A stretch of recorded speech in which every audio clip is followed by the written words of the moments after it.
Hey everyone, welcome back to another episode of SOAR following this month's theme, Books in Honor of Black History Month. Last time, we saw Michael O'Hare, football legend, as he struggled from childhood but ultimately had great success.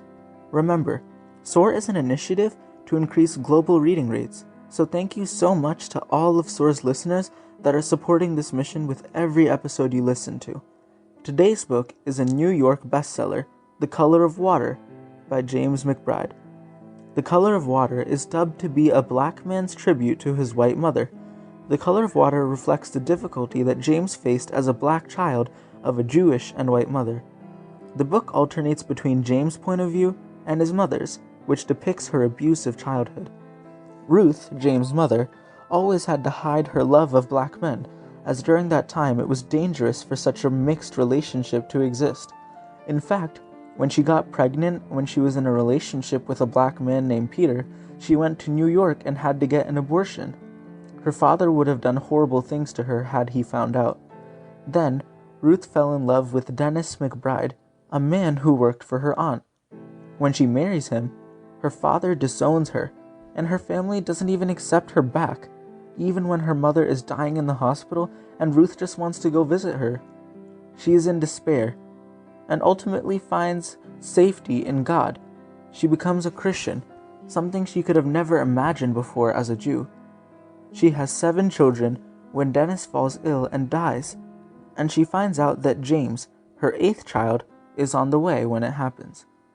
James grows up confused about his identity, but whenever he asks her whether God is black or white, she tells him that God is the color of water. Living in a black community, James fears for his mother's life, especially with radical black extremist groups in the area. His stepfather dies as well, leaving his mother to raise James and his other 11 siblings alone. What will happen next in Ruth's story? And what about James's? Read to find out and join this beautiful journey through life. For me, my experience reading this book was incredible. Ruth seemed like an invincible superhero, as she had been through so much. Still, she sent 12 kids to college, and all of them turned out to be very successful. James and his siblings also went through so much difficulty, but they became amazing and famous upstanding citizens. James, a composer and author, has been through numerous jobs with famous reporting companies, and it is incredible that the entirety of the contents of the book are true.